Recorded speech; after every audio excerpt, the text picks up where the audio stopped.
নমস্কাৰ ছাৰ্বাধিকসকল মই Pankaj Barua right education তৰফৰ পৰা আজি মই আপোনালোকলৈ এটি ভিডিঅ' প্ৰস্তুত কৰিছোঁ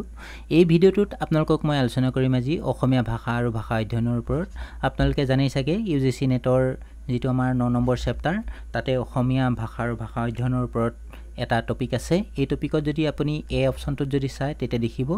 অসমৰ ভাষা অধ্যয়নৰ ইতিহাসৰ ওপৰত আছে আৰু অসমৰ ভাষাসমূহৰ পৰিচয় বড়ো কাৰ্বি মিচিং ৰাভা ফাকে আৰু খামতি এইকিটা স্পেশালি এইকিটা অপচন দিছে ইয়াৰ ওপৰত কেতিয়াবা আপোনালোকৰ আন দেউৰী সকলৰ ওপৰতো কেতিয়াবা প্ৰশ্ন আহিব পাৰে বা ৰাভা ফাকে এনেকুৱা ধৰণৰ বা আহোম যিসকল ভাষা আছে টাই ফাকে এইখিনি ওপৰতো আপোনালোকৰ প্ৰশ্ন দিব পাৰে যেহেতু অনাগত পৰীক্ষাত আমাৰ সুবিধা হোৱাকৈ মই ভিডিঅ'টো আপোনালোকলৈ প্ৰস্তুত কৰিছোঁ আপোনালোকৰ যদি ইউজিচি নেটৰ মেইন ৱেবছাইটটোত যায় তেনেহলে ugcnet.ntanic নেটৰ পৰা আপোনালোকে যিখিনি 2024 চনৰ ইউজিচি নেটৰ এডমিট কাৰ্ড এইখিনি ডাউনলোড কৰিব পাৰিব আৰু স্লেটৰ কিবা নটিফিকেশনৰ কাৰণে slate.ne.online.co.in এই সাইটত গলে আপোনালোকে ডিটেইলছখিনি ল'ব পাৰিব এই দুটা হৈছে অফিচিয়েল ৱেবছাইট এতিয়া আমি যদি প্ৰথমতে আলোচনা কৰিবলৈ যাওঁ অসমীয়া ভাষাৰ ওপৰত যদি আমি আলোচনা কৰো তেতিয়া আমি দেখিম অসমীয়া ভাষাটো অনুমানিক খ্ৰীষ্টীয় দশম হয়নে দশম শতিকাৰ পৰা ভাৰতীয় আৰ্য ভাষাৰ যেটো তৃতীয় স্তৰ নৱভাৰতীয় আৰ্য ভাষাৰ সময়সীমা ধৰা হয় আৰু অসমীয়া ভাষাটো যেটো বাংলা হিন্দী মাৰাঠী আদি ভাষাৰ দৰে নব্য ভাৰতীয় আৰ্য ভাষাৰ অন্যতম এটা ৰূপ গতিকে অসমীয়া ভাষাৰ উৎপত্তি বুলি ক'লে আমি খ্ৰীষ্টীয় যেটো দশম শতিকা এটুকে আমি ধৰি লওঁ এটো সকলোৱে আমি দশম শতিকা বুলি ধৰা হয় এতিয়া এই অসমীয়া ভাষা যেতিয়া বিকাশ আৰম্ভ হয় তেতিয়া আমাৰ যদি চাওঁ ইয়াৰ এই চৰ্যাপদৰ যিখিনি আমাৰ অসমীয়া ভাষাত চৰ্যাপদ আছে সেইখিনিকে আমাৰ পৰা আৰম্ভ হয় বুলি ধৰা হয় অৱশ্যে চৰ্যাপদৰ যিবিলাক আমাৰ চৰ্যাপদবোৰৰ একমাত্ৰ অসমীয়া ভাষাৰ আদি নিদৰ্শন বুলি ধৰা নহয় ইয়াৰ উপৰিও যদি আমি চাওঁ বাংলা উৰিয়া মৈথালী হিন্দী আদিকো ইয়াৰ এই সাহিত্যৰ নিদৰ্শন বুলি ধৰা হয় এতিয়া এই অসমীয়া ভাষাৰ ওপৰত বিভিন্ন ভাষা পণ্ডিতে বিভিন্ন ধৰণৰ মতামত আগবঢ়াইছে ইয়াৰ লিপি আৰু লিখিত সাহিত্যৰ ওপৰত এই ভাষা বৈজ্ঞানিকসকলে এই যিখিনি সময় এইবিলাক আগবঢ়াইছে তেখেতৰ 6টা মত আগবঢ়াইছে মূলতঃ মানে সকলোৰে সৰ্বজন গৃহীত যদি 6টা মত চাওঁ এইকিটা হৈছে প্ৰথমতে কালিৰাম মেধিৰ না প্ৰাচ্য আৰু পশ্চিমাৰ যেটো মিশ্ৰণ সেই ওপৰত কালিৰাম মেধিয়ে উল্লেখ কৰিছে এটোৰ ওপৰত প্ৰায় পৰীক্ষাত প্ৰশ্ন আহে আপোনালোকে মনত ৰাখিব কনকলাল বৰুৱাৰ মতে পৈখাচী প্ৰাকৃতৰ পৰা আহিছে আৰু দেৱানন্দ ভৰালীৰ মতে কামৰূপীয়া আৰু হোমাৰ প্ৰাকৃতৰ পৰা অসমীয়া ভাষাটো আহিছে বুলি উল্লেখ কৰিছে আকৌ যেটো কামৰূপী যেটো প্ৰাকৃত এই প্ৰাকৃতৰ মতে কি হৈছে ডক্টৰ বেনি মাধৱ বৰুৱা ডিম্বেশ্বৰ নেও বিশেষৰ হাজৰিকাৰ মতে কামৰূপ প্ৰাকৃতৰ পৰা আহিছে এই মাগধী প্ৰাকৃতৰ ওপৰত প্ৰায় পৰীক্ষাত প্ৰশ্ন আহে আপোনালোকে এটো মোষ্ট ইম্পৰ্টেন্ট মনত ৰাখিব মাগধী প্ৰাকৃতৰ পৰা আহিছে বুলি ডক্টৰ জৰ্জ আব্ৰাহাম গিয়াৰছনে উল্লেখ কৰিছে ডক্টৰ সুনীতি কুমাৰ চেটাৰ্জীয়ে উল্লেখ কৰিছে ডক্টৰ বাণীকান্ত কাকতিয়ে doctor Brinchi Kumar Barua doctor Upendranath Goswami doctor Kulakchandra Goswami doctor Maheswar Neog আৰু ঠিক তেনেকে ডক্টৰ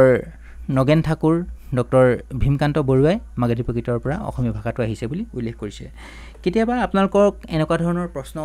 পৰীক্ষাত তুলি দিব পাৰে অসমীয়া ভাষাৰ উৎপত্তি অনুমানিক সময়টো দশম একাদশ তেনেকে তুলি দিব পাৰে বা অসমীয়া ভাষাৰ মূল মাগধী প্ৰাকৃত বুলি কোনে কৈছে তেতিয়া আপোনালোকে জানিব লাগিব যে গিয়াৰছন আৰু ডক্টৰ বাণীকান্ত কাকতিয়ে উল্লেখ কৰিছে এনেকুৱা ধৰণৰ কেতিয়াবা প্ৰশ্ন তুলি দিয়ে বা পৰীক্ষাত প্ৰায় আহেই গতিকে এইটো নেটৰ বা স্লেটৰ এক্সামৰ কাৰণেই নহয় অসমীয়া ডিপাৰ্টমেণ্টৰ সকলো ছাত্ৰ ছাত্ৰী এই প্ৰশ্নকিটা জনাটো অত্যন্ত দৰকাৰ এতিয়া যদি আমি চাওঁ এটা প্ৰশ্ন যদি আমি ইয়াৰ পৰা লৈ আহিছো এটা ইয়াত আমাৰ উক্তি আৰু যুক্তি এনেকুৱা ধৰণৰ প্ৰশ্ন দিব পাৰে মই আপোনালোকৰ সুবিধাৰ কাৰণে লৈ আহিছো এতিয়া গিয়াৰছনৰ মতে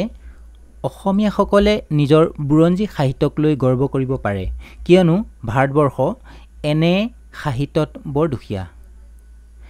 ইয়াক যদি আমি উক্তি আৰু যুক্তি যদি চাওঁ আমি কিয় বুলি মনতে আমি প্ৰশ্ন কৰি ল'ব লাগে কিয় হয়নে কিয় গৰ্ব কৰিব পাৰো যদি এনেকৈ যদি লওঁ তেতিয়া নেক্সট আমি যুক্তিটো চাম গিয়াৰছনে এনেদৰে আগবঢ়াইছে গিয়াৰছনৰ মতে ভাৰতৰ আন জাতিৰ তুলনাত অসমীয়াসকল বুৰঞ্জী সাহিত্যত চহকী আৰু ই অসমীয়াৰ বাবে অতি গৌৰৱৰ কথা বুলি তেখেতে উল্লেখ কৰিছে এই দুইটাই আমাৰ চাওঁ যদি শুদ্ধ উত্তৰ এই দুইটাই শুদ্ধ আৰু খ হৈছে কৰ শুদ্ধ ব্যাখ্যা ইয়াৰ এইটো শুদ্ধ অপচন এইটো প্ৰশ্ন আহিছিলে UGC নেটৰ 2021 চনত গতিকে এনেকুৱা ধৰণৰ প্ৰশ্ন আপোনালোকক তুলি দিব পাৰে অসমীয়া ব্যাকৰণৰ মৌলিক বিচাৰ এইখনৰ ওপৰতো পৰীক্ষাত প্ৰায় প্ৰশ্ন অহা দেখা যায় এই গ্ৰন্থখন কোনে ৰচনা কৰিছে বুলিও আহে ডক্টৰ গোলোকচন্দ্ৰ গোস্বামী এইখনৰ ওপৰত বহল অসমীয়া ভাষাৰ ওপৰত বিস্তৃত বৰ্ণনা আগবঢ়াইছে তেখেতে যিখিনি আমাৰ অসমীয়া ভাষাৰ জন্ম যিটো পত্ৰিকা সেইটো এনেদৰে আগবঢ়াইছে ভাষা হৈছে অসমীয়া ভাষাৰ যিটো আমাৰ মূল ক'ৰ পৰা আহিছে বুলি কোৱাৰ লগে লগে ভাৰত আৰু ইউৰোপীয় গোটৰ পৰা আহিছে বুলি তেখেতে উল্লেখ কৰিছে প্ৰবৰ আৰ্য আৰু শাখা হৈছে বৈদিক বৰ্ণ প্ৰাচ্য বা কামৰূপ প্ৰাকৃত গণ হৈছে কামৰূপী অপ্ৰভংশ আৰু ক্ষণ হৈছে দ্বাদশ আৰু ত্ৰয়োদশ শতিকাত তেখেতে উল্লেখ কৰিছে ডক্টৰ গোলচন্দ্ৰ গোস্বামীৰ মতে যে অসমীয়া ভাষাৰ যিটো বিকাশ সেইটো দ্বাদশ আৰু ত্ৰয়োদশ শতিকাত হৈছে বুলি উল্লেখ কৰিছে কিন্তু যদি আমি সৰ্বজনবিদিত যদি চাওঁ আমাৰ দশম শতিকাত হৈছে বুলি আমাৰ পণ্ডিতসকলে মতামত আগবঢ়াইছে এইটোৰ ওপৰতো কেতিয়াবা আপোনাৰ এনেকুৱা ধৰণৰ অপচন তুলি দিব পাৰে আপোনালোকে মনত ৰাখিবলৈ যত্ন কৰিব অসমীয়া লিপি যদি আমি চাওঁ মানে পণ্ডিতসকলে এইটো লিপিক মানে ব্ৰাহ্মী লিপিৰ পৰা কুটিল আৰু সিদ্ধি মাতৃকা লিপি হৈ নাইবা ব্ৰাহ্মীৰ পৰা কামৰূপী লিপিৰ মাজেৰে উদ্ভৱ হোৱা বুলি মত পোষণ কৰিছে এতিয়া এই চৰ্যাপদৰ বিষয়ে আমি আলোচনা কৰিলোঁ ইয়াৰ উপৰিও কি হৈছে আমাৰ আহোম বুৰঞ্জী লিখিবৰ কাৰণে অসমীয়া ভাষাৰ লিপিৰ ব্যৱহাৰ কৰিছিলে হয়নে এতিয়া 1900 শতিকাত কি কৰিছিলে আত্মাৰাম শৰ্মাৰ যিখন আমাৰ ধৰ্মপুস্তক হয়নে এখন বাইবেলৰ অসমীয়া অনুবাদ এখন প্ৰথম আধুনিক অসমীয়া লিপি ইয়াত ধৰ্মপুস্তকত দেখা যায় কেতিয়াবা এই ধৰ্মপুস্তকখন কোনে ৰচনা কৰিছিলে বুলিও পৰীক্ষাত প্ৰশ্ন আহে এইটো আপোনালোকে মনত ৰাখিব এতিয়া অসমীয়া ভাষাৰ যদি আমি ধ্বনিতত্বৰ বিষয়ে যদি আমি চাবলৈ যাওঁ আমি ধ্বনিতত্বৰ ভিতৰত মই এটা ভিডিঅ' আগতে প্ৰস্তুত কৰিছিলোঁ আপোনালোকে যদি সেইটো যদি চোৱা নাই তেনেহ'লে মোৰ প্লেলিষ্টত গৈ চাব পাৰিব UGC নেট আৰু স্লেটৰ এটা প্লেলিষ্ট আছে তাৰ ওপৰত মই আলোচনা কৰিছিলোঁ এই ধ্বনিতত্ব যদি আমি চাবলৈ যাওঁ দুটা ভাগত ভাগ কৰা হয় এটা স্বৰধ্বনি আৰু ব্যঞ্জন ধ্বনি এই স্বৰধ্বনি আৰু ব্যঞ্জন ধ্বনিৰ বিষয়ে অ আ হস্ৰ দীৰ্ঘ যি আমাৰ 11টা স্বৰধ্বনি আছে এইকেইটা যেতিয়া আমি উচ্চাৰণ কৰোঁতে মুখ গহ্বৰৰ কোনো ঠাইত বাধা নাপায় সেইটোকে স্বৰধ্বনি বুলি কোৱা হয় আৰু যিখিনি আমাৰ ব্যঞ্জন ধ্বনি সেই ব্যঞ্জন ধ্বনিখিনি যদি আমি উচ্চাৰণ কৰোঁতে হয়নে নিশ্বাস বায়ুৰে মুখ গহ্বৰৰ পৰা আন ঠাইলৈ এইটো কৰোঁতে কি বাধা পায় যদি আমি ক বুলি যদি উচ্চাৰণ কৰোঁ ইয়াৰ লগত অ এটা যোগ হৈ থাকে হয়নে স্বৰধ্বনিৰ সহায়ত ইয়াক উচ্চাৰণ কৰা হয় হয়নে এনেদৰে ক আৰু কেনেদৰে কি হয় ক হয় গতিকে এই অসমীয়া লিপিত কি হৈছে আমাৰ অসমীয়া ব্যঞ্জন ধ্বনিৰ 40টা ব্যঞ্জন ধ্বনি আছে ক যোগ য় হৈ কি হৈছে ক্ষয় হৈছে এইটো এটা এনেদৰে ধৰা হয় আকৌ এতিয়া মেইন যিটো আমি যদি চাওঁ অসমীয়া ভাষাত পৰীক্ষাত আহি থকা এটা প্ৰশ্ন হৈছে অসমীয়া ভাষাত বিশিষ্ট স্বৰধ্বনিৰ সংখ্যা কেইটা এইটো প্ৰশ্ন প্ৰায় আহে আপোনালোকে মনত ৰাখিব 8টা বিশিষ্ট স্বৰধ্বনি আৰু অসমীয়া ভাষাত বিশিষ্ট ব্যঞ্জন ধ্বনি কেইটা এইটোৰ ওপৰতো পৰীক্ষাত প্ৰশ্ন আহিছে কেইটা হৈছে 21টা আমাৰ বিশিষ্ট ব্যঞ্জন ধ্বনি এইটো আপোনালোকে মনত ৰাখিবলৈ বিশেষভাৱে যত্ন কৰিব অসমীয়া ভাষাৰ বিশিষ্ট স্বৰধ্বনিৰ কেতিয়াবা কেন্দ্ৰীয় হয়নে নিম্ন হয়নে বিশিষ্ট স্বৰধ্বনি কোনটো বুলি প্ৰশ্ন আহি যাব পাৰে তেতিয়া আপোনালোকে অটো মনত ৰাখিব বা হয়নে সন্মুখ ভাগৰ হয়নে অসমীয়া ভাষাৰ বিশিষ্ট স্বৰধ্বনিৰ উচ্চ সন্মুখ কোনটো বৰ্ণ বুলি আহিব পাৰে এনেকুৱা ধৰণৰ প্ৰশ্ন আহিব পাৰে এইকেইটা মনত ৰাখিবলৈ যত্ন কৰিব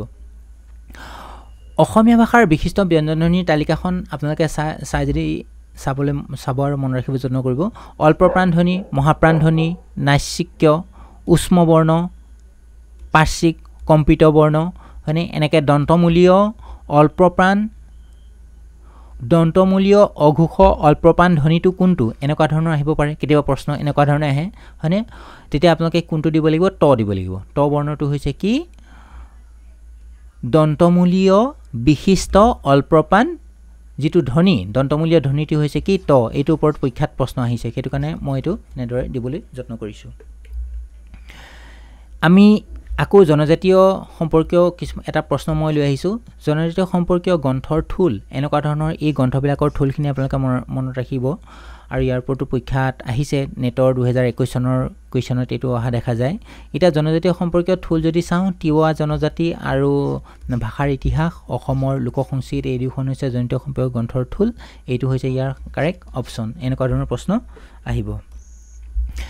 আমি প্ৰথম এতিয়া এই ভাষাগোষ্ঠীসমূহৰ বা জনজাতীয় ভাষাসমূহৰ ওপৰত বড়ো ভাষাৰ বিষয়ে আমি প্ৰথমতে আলোচনা কৰিম বড়ো ভাষাত কি হৈছে এই বড়ো ভাষাটো ভাষা পৰিয়াল হৈছে চীনা তিব্বতীয় বা তিব্বত বৰ্মী ভাষাগোষ্ঠীৰ অন্তৰ্গত এই চীনা তিব্বতীয় ভাষাটোৰ যিটো আমাৰ পৰিয়াল উত্তৰ পূব ভাৰতৰ এটা তিব্বত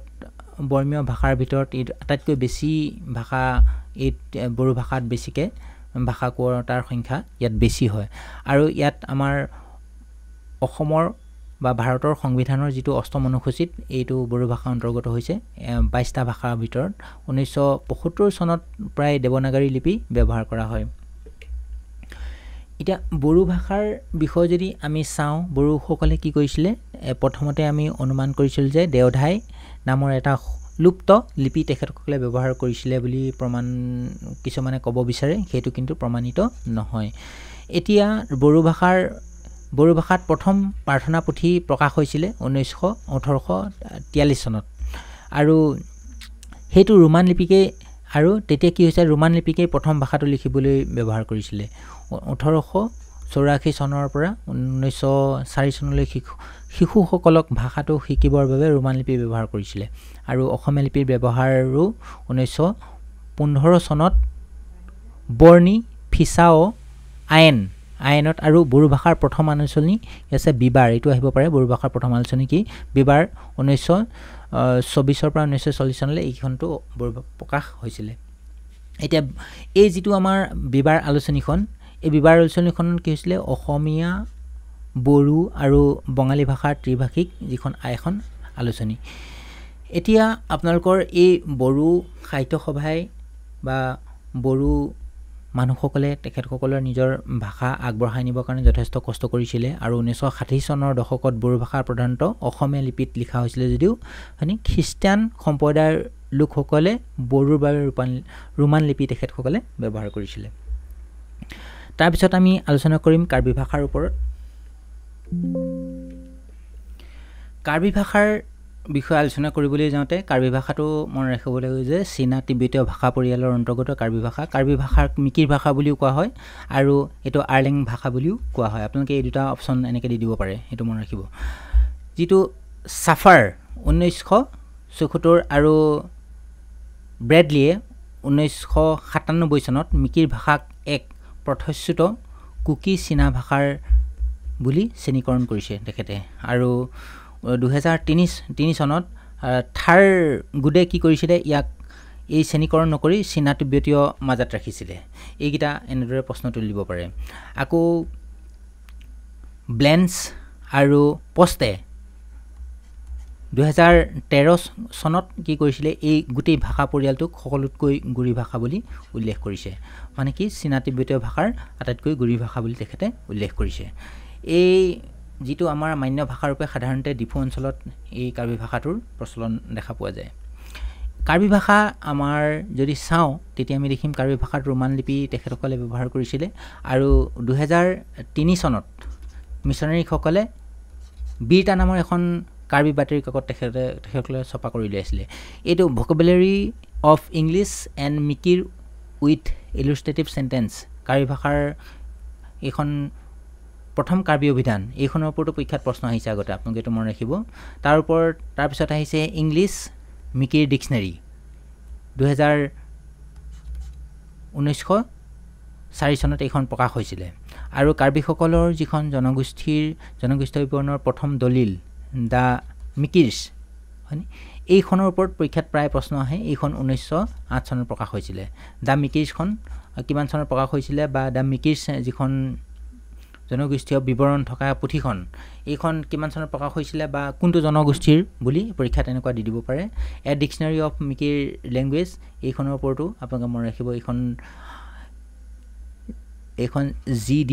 ৱাকাৰে 1925 চনত এইখন প্ৰকাশ কৰিছিলে তাৰপিছত আমাৰ আলোচনা কৰিবলৈ যদি চাওঁ তেতিয়া আমি দেখিম মিচিং ভাষাৰ ওপৰত আছে মিচিং ভাষা আমাৰ ভৈয়ামৰ মিৰি বুলি কোৱা হয় মিচিংসকলক বা টাকাম বুলিও কোৱা হয় প্ৰথম চীনা তিব্বতীয় টানি ভাষা যি মিচিং লোকসকলে কৈছিলে এইখিনি তিব্বতীয় যিখিনি টানি ভাষাটোক মিচিং লোকসকলে এইখিনি কৈছিলে মিচিং ভাষাত 5 লাখ মান মানুহ মিচিং ভাষাৰ 5 লাখ মান মানুহে কোৱা দেখা যায় মূলত লখিমপুৰ শোণিতপুৰ ধেমাজি ডিব্ৰুগড় মাজুলী শিৱসাগৰ যোৰহাট গোলাঘাট তিনচুকীয়া জিলাত এই মিচিং সম্প্ৰদায়ৰ মানুহখিনি আছে আৰু মিচিং সম্প্ৰদায়ৰ যদি আমি সাহিত্যিক অনুষ্ঠানটো চাওঁ এতিয়া আমি দেখিম যে কি এটা হৈছে টাকাম মিচিং আগম কেবাং এইটো হৈছে মিচিং ভাষাৰ সাহিত্যিক অনুষ্ঠান তাৰপিছত আমাৰ ৰাভা ভাষাৰ ওপৰত প্ৰশ্ন আহিব পাৰে ৰাভা ভাষা যদি আমি চাওঁ এইটো এটা হৈছে চীনা তিব্বত ভাষা পৰিয়ালৰ মূল ভাষা পৰিয়ালৰ হয় ৰাভা ভাষাটো ইয়াৰ আমাৰ মুখ্য উপভাষা দুটা বুলি কোৱা হয় এটা হৈছে মাইতৰি আৰু ৰংদানি ৰাভা এইটা হৈছে মূল উপভাষা কিন্তু আকৌ ইউভি জোসেফৰ মতে ৰাভা ভাষাৰ তিনিটা উপভাষা বুলি তেখেতে উল্লেখ কৰিছে সেইকেইটা হৈছে ৰংদানিয়া বা ৰংদানি মাইতুৰিয়া বা মাইতুৰি সংগা বা কুচ এই তিনিটা উপভাষাৰ তেখেতে উল্লেখ কৰিছে ৰাভা ভাষা মূলত আমি ক'লোৱেই যে চীনা তিব্বতীয় ভাষা পৰিয়ালৰ অন্তৰ্গত আৰু ইয়াৰ ৰাভা ভাষাৰ নিজা লিপি নাই ইয়াত কি হৈছে অসমীয়া লিপি আৰু বাংলা লিপি তেখেতসকলে ব্যৱহাৰ কৰে এতিয়া যদি আমি এইটো ৰাভা ভাষা ৰাভা হাছং সাহিত্য পৰিষদৰ এটা চৰকাৰী ভাষা এই ৰাভাসকলৰ বিষয়ে যদি আমি আলোচনা কৰিবলৈ যাওঁ তেতিয়া আমি দেখিম ৰাভাসকলৰ নিজা কিছুমান গাণিতিক সংখ্যা আছে আৰু ব্যাকৰণসন্মত কিছুমান তেখেতসকলৰ ভাষা আছে আৰু ইয়াতে কি হয় তেতুবে ৰাভা ভাষাৰ এটা খণ্ড বাক্য আৰু যথাযথৰ নিজা প্ৰকাশভংগী তেখেতসকলৰ ভাষাত দেখা পোৱা যায় এতিয়া দুখনকৈ ৰাভা ভাষাৰ মূল অভিধান প্ৰকাশ হৈছে সেইখন ৰাভা ইংৰাজী আৰু অসমীয়া ভাষাত প্ৰকাশিত এক প্ৰশাসনীয় যিখন আমাৰ পৰিভাষা প্ৰকাশ হৈছে সেইখন হৈছে কি সমলা ইয়দিনী আৰু ৰাউসামী এইখন পূৰ্ণাংগ এখন ভাষাত পূৰ্ণাংগ আকাৰত এখন প্ৰকাশ হৈছে ৰাভা প্ৰকাশনীয় পৰিভাষাৰ আৰু ৰাভাসকল যদি আমি মূলত উত্তৰ পূৰ্বাঞ্চলতে আমাৰ ৰাভাসকলক পোৱা যায় আৰু ইয়াত আমাৰ ইথন লগৰ মতে ৰাভা ভাষা কোৱা অঞ্চলসমূহ হৈছে দৰং জিলা গোৱালপাৰা জিলা কামৰূপ জিলা পশ্চিম অসম নাগালেণ্ড জলপাইগুৰি আৰু আলিদুৱাৰপুৰ কোচবিহাৰ তুফানগঞ্জ পশ্চিম বংগ পূব গাৰো পাহাৰ পশ্চিম এনেকুৱা ধৰণৰ প্ৰশ্ন আপোনালোকে এইকেইটা কোনখন জিলাত কোৱা হয় এইখিনিও আপোনালোকে মনত ৰাখিবলৈ অকণমান যত্ন কৰিব কাৰণ আজিকালি নেটৰ কুৱেশ্যনবিলাক যেহেতু জটিল হৈ আহি আছে এনেকুৱা অপশ্যন উক্তি বা যুক্তি দি দিব পাৰে কোনোবা এটা অপশ্যন শুদ্ধ অশুদ্ধ এনেকৈ বিচাৰ কৰিব লাগিব পাৰে গতিকে এইখিনি আপোনালোকে জনাটো অত্যন্ত দৰকাৰী তাৰপিছত আছে টাইফাকে ভাষা টাইফাকে যিটো ভাষা এইটো ইয়াৰ যিখিনি বৰ্ণবোৰ এনেকুৱা ধৰণৰ হয় এনেকুৱা ধৰণৰ বৰ্ণ ব্যৱহাৰ কৰে ইয়াত বুঢ়ীদিহিং উপত্যকাত প্ৰচলিত মূলত এই টাই ভাষাখিনি টাইফাকে ভাষা আৰু দক্ষিণ পশ্চিম টাই ভাষা আইটান খামতি খামিয়াং তুৰুঙৰ লগতে ইয়াক ওতঃপ্ৰোত সম্পৰ্ক আছে বুলি ধৰা হয় এই টাইফাকে যিয়া টাই মানে লিকটাই নামৰ নিজা লেখ ব্যৱস্থা তেখেতসকলৰ আছে খামতি মানুহ আৰু টাই আইটন জনগোষ্ঠীৰ সৈতে এইকেইটাক ভাগ কৰা হয় ম্যানমাৰৰ উত্তৰ চান লিপিৰ সৈতে নিবিড়ভাৱে মিল খাই আছে যিটো বাৰ্মিজ লিপিৰ এটা ভিন্নতা কিছুমান আখৰ বিচ্ছিন্ন আকৃতি ইয়াৰ পৰা লোৱা হয় এই খামতি তাৰপিছত আছে খামতি ভাষাৰ ওপৰত খামতি ভাষা মূলত আমাৰ অসম আৰু অৰুণাচল প্ৰদেশত এই খামতি মানুহসকল আছে এই যদি খামতি ভাষাৰ যদি আমি চাওঁ তেনেহ'লে উত্তৰ পূব ভাৰতৰ আৰু যিখন আমাৰ মানদেশত বসবাস কৰা খামতি জনগোষ্ঠীৰ লোকসকলৰ দ্বাৰা এক দক্ষিণ পশ্চিমীয়া এটা টাই ভাষা উত্তৰ ভাৰতৰ অসম আৰু অৰুণাচল প্ৰদেশত খামতি ভাষাৰ লোকসকল আছে আৰু ইয়াক অনুমানিক যদি আমি চাওঁ এই খামতিসকল আমাৰ লখিমপুৰ জিলাৰ নাৰায়ণপুৰ বৰখামতি গাঁও গোসাইবাৰী বৰগুঞা বৰপথাৰ আদি গাঁৱত খামতি জনগোষ্ঠীৰ মানুহখিনিয়ে বসবাস কৰে তেখেতসকল যথেষ্ট খুব মানে সুনিপুণ কৰ্মী তেখেতসকল আৰু তেখেতৰ বহুত চাফ চিকুণকৈ থকা তেখেতৰ এই গাঁওবিলাক আটাইতকৈ চাফা গাঁও হিচাপেও খামতি গাঁওবিলাক চৰকাৰে বিবেচিত কৰিছে এই খামতি গাঁওবিলাকত যদি আমি চাওঁ তেখেতসকল বা খামতি ভাষাটোৰ ওপৰত যদি চাওঁ লোকসকল তেখেতসকল দ্বিভাষিক হয় তেহেঁতে খামতি ভাষাৰ উপৰিও কি হৈছে তেখেতক যিটো আমাৰ উপভাষা সেইটো উত্তৰ বাৰ্মা খামতি অসম খামতি আৰু চিংকালিং খামতি এই তিনিটা আমাৰ উপভাষাৰ স্তৰ দেখা পোৱা যায় আৰু তেখেতসকলে মই ক'লোঁ যে দ্বিভাষী তেখেতসকলে খামতি ভাষাৰ লগতে অসমীয়া ভাষাও বৰ শুদ্ধভাৱে উচ্চাৰণ কৰে এই খামতিসকলৰ বিষয়ে যদি চাওঁ খামতিসকল মানে লিকটাই নামৰ নিজস্ব যিটো প্ৰণালী আমাৰ লিখন প্ৰণালীক তেখেতসকলৰ লিকটাই বুলি কোৱা হয় আৰু ইয়াৰ 17টা ব্যঞ্জন বৰ্ণ আছে তেখেতসকলৰ হেৰিয়াত লিপিত আৰু 14টা কি হৈছে স্বৰবৰ্ণ আছে মুঠ 35টা বৰ্ণ দেখা পোৱা যায় এই পৰম্পৰাগতভাৱে বৌদ্ধ মঠসমূহত ত্ৰিপিটক জাতকৰ কাহিনী আচৰণ বিধি মতবাদ আৰু দৰ্শন ইতিহাস নীতি সংহিতা জ্যোতিষশাস্ত্ৰ হস্তৰেখা বিদ্যা আদি বিষয়সমূহৰ মাধ্যমেৰে লিপিৰ শিক্ষা তেখেতসকলে প্ৰদান কৰে ইয়াৰ উপৰিও আপোনালোকে ডিমাছাসকলৰ ওপৰতো কেতিয়াবা আপোনালোকৰ প্ৰশ্ন আহিব পাৰে এই ডিমাছাসকলো হৈছে ডিমাছা ভাষাৰ ওপৰতো প্ৰশ্ন আহিব পাৰে ডিমাছা ভাষাও হৈছে তিব্বত বৰ্মীয় মূলৰ যিটো বড়ো ভাষাৰ অন্তৰ্গত হয় এইখিনি আৰু এই ডিমাছা যিখিনি ভাষা কোৱা মানুহ উত্তৰ কাছাৰ কাৰ্বি আংলং নগাঁও বা নাগালেণ্ড মণিপুৰতো এই ডিমাছাসকল পোৱা দেখা যায় ইয়াৰ যদি আমি ভাষাৰ যদি থুল বা উপভাষা যদি আমি চাওঁ ইয়াত 4টা উপভাষা আছে কাছাৰৰ যিটো আমাৰ দেৱান উপভাষা এইটো তাৰপিছত আমাৰ হাছাউছা উত্তৰ কাছাৰত যিটো হাছাউছা বুলি কোৱা হয় আৰু এইটো ডেমৰাছা নগাঁও হোজাই লংকা অঞ্চলত কিছুমান আছে এই ডিমাছাসকল এইটো ডেমৰাছা বুলি কোৱা হয় আৰু ডিজুবাছা এইটো কাৰ্বি আংলং আৰু ধনশিৰি অঞ্চলৰ ভাষী লোকসকলে এইখিনি কৈছে এইটো 4টা উপভাষা ইয়াৰ যদি আমি ডিমাছাসকলৰ যদি স্বৰধ্বনি চাওঁ তেখেতসকলৰ স্বৰধ্বনি 6টা আছে আৰু ব্যঞ্জনধ্বনি 17টা আছে এইটো আপোনালোকে মনত ৰাখিব স্বৰধ্বনি আৰু ব্যঞ্জনৰ সংখ্যা কেইটা আৰু অৰ্ধস্বৰ ডিমাছাসকলৰ 2টা অৰ্ধস্বৰ বৰ্ণ আছে সুৰৰ পৰিৱৰ্তে ডিমাছাত কি হৈছে স্বৰৰ মাত্ৰাহে মানে যিখিনি হৰ্ষৰ দীৰ্ঘ বিশিষ্টধ্বনিৰ মৰ্যাদা এই ডিমাছাসকলে লাভ কৰিছে তাৰপিছত আকৌ আহিব পাৰে আপোনালোকৰ গাৰোসকলৰ ওপৰতো আহিব পাৰে হয়নে এই গাৰোসকলো বড়ো ভাষাৰ অন্তৰ্গত তিব্বত বৰ্মী গাৰো এইটোৰ ওপৰতো আপোনালোকৰ প্ৰশ্ন আহি যাব পাৰে এই তিব্বত বৰ্মীয় ভাষাৰ অন্তৰ্গত গাৰোসকল আৰু অসম মেঘালয় অঞ্চলত এই বিশেষকৈ এই গাৰো মানুহসকল আছে আৰু ইয়াৰ উপভাষা যদি আমি চাওঁ ইয়াৰ ভাষা আৰু উপভাষাৰ বিষয়ে যদি আমি চাওঁ আমি 3টা স্তৰ পাওঁ এই 3টা হৈছে কি আছিক নামে জনাজাত যিটো এটা প্ৰথমটো আছে আছিক কেতিয়াবা বা আবে বুলিও কোৱা হয় এইটোক আছিক বা আবে এইটো মনত ৰাখিব বা আখেৰে আৱে আৰু কি আখৱে এইটো এই 3টা এটা এইটো প্ৰথম এটা দ্বিতীয়টো হৈছে কি আবেং বুলি কোৱা হয় দ্বিতীয়টো বা আমবেং বুলিও কোৱা হয় আৰু তৃতীয়টো হৈছে আটং এইটো বা ৰুগা আটং বা ৰুগা এই 3টা গাৰো ভাষাৰ 3টা উপভাষা পোৱা যায় আৰু গাৰো ভাষাৰ নিজা লিপি নাই ইয়াত যদি আমি চাওঁ ইয়াত স্বৰধ্বনি 5টা পোৱা যায় গাৰো ভাষাৰ স্বৰধ্বনি কেইটা 5টা পোৱা যায় আৰু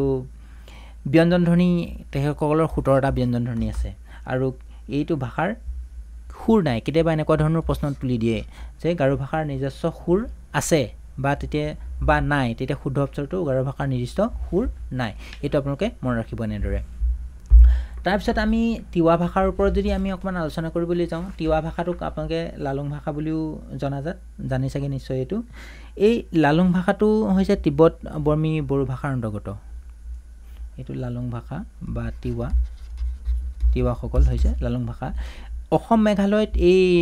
মূলত এই তিৱা জনগোষ্ঠীৰ মানুহসকল আছে ইয়াত যদি আমি চাওঁ 7টা স্বৰধ্বনি আছে 7টা এইটো মনত ৰাখিব 7টা আৰু ব্যঞ্জনধ্বনি 20টা আছে স্বৰধ্বনি আৰু ব্যঞ্জনধ্বনিৰ ওপৰত প্ৰায় প্ৰশ্ন আহে গতিকে 7টা স্বৰধ্বনি আৰু 20টা ব্যঞ্জনধ্বনি আছে এই ভাষাত সুৰৰ বিশিষ্টতা পোৱা নাযায় যদিও কি হৈছে সুৰ লহৰৰ বিশেষ কিছুমান প্ৰাধান্য এই তিৱা ভাষাত আছে সেইটোৰ ওপৰতো আপোনালোকে মনত ৰাখিব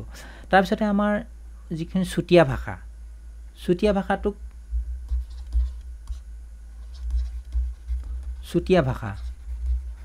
চুতীয়া ভাষাটোক আকৌ দেউৰী ভাষা বুলিও কোৱা হয়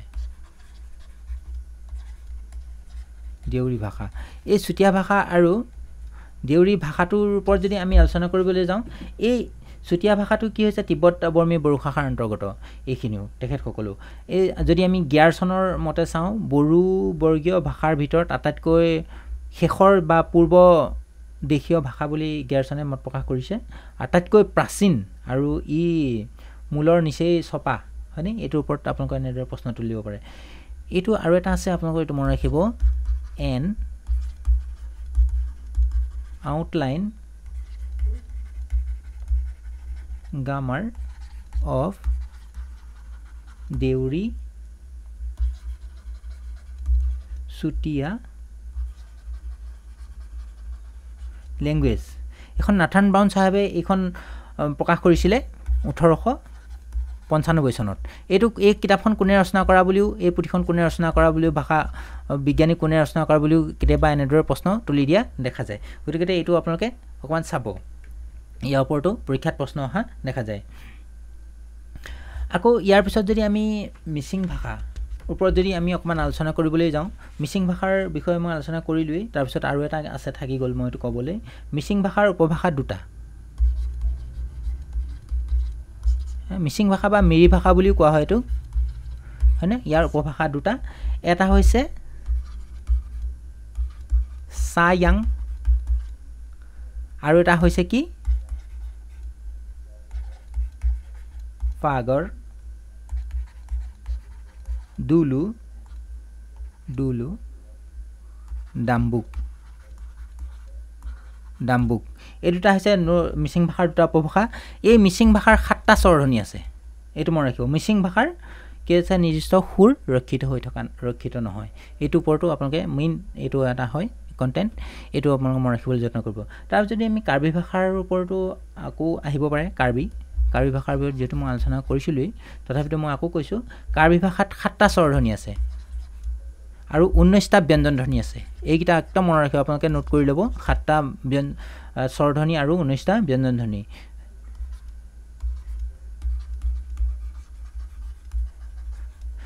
এটা ভিৱাই জয়পালৰ মতে কি হৈছে 7টা বিশিষ্ট স্বৰ আৰু 24টা বিশিষ্ট স্বৰধ্বনি আছে বুলি তেখেতে উল্লেখ কৰিছে কেতিয়াবা এটো আপোনাৰ জয়পালৰ মতে কেইটা স্বৰধ্বনি আৰু বিশিষ্ট স্বৰধ্বনি আছে হেতু আহিব পাৰে এটা যদি আমি কাৰ্বি সকলৰ যদি চাও উপভাষা বিলাকত যদি চাও ভয়ামৰ ভুই ৰংখাং হনে আমৰি এই তিনটা উপভাষা তেখেতসকলৰ পোৱা যায় এইটো গিয়াৰছনে তেখেতে এই তিনটা উপভাষাৰ ওপৰত মত পোষণ কৰিছে আজি ভিডিওটো ইমানেই আছিল যদি আপোনালোকে এই ভিডিওটো ভাল পালে তেনেহলে ৰাইট এডুকেশ্যন চেনেলটো সাবস্ক্ৰাইব কৰি দিব আৰু লগতে ভিডিওটো লাইক কৰিব আৰু লগৰ বন্ধু বান্ধৱীবিলাকক এই ভিডিওটোৰ ওপৰত আপোনালোকে দি লৈ শেয়াৰ কৰি আপোনালোকক এই ভিডিওটোৰ বিষয়ে অলপ ক'ব তেনেহলে ভিডিওটোৰ শেষলৈকে চোৱাৰ বাবে বহুত বহুত ধন্যবাদ আপোনালোকক ৰাইট এডুকেশ্যন ফালৰ পৰা শেষবাৰলৈ অনুৰোধ যে আপোনালোকে ৰাইট এডুকেশ্যন নামৰ চেনেলটো সাবস্ক্ৰাইব কৰিব প্লিজ থ্যাংক ইউ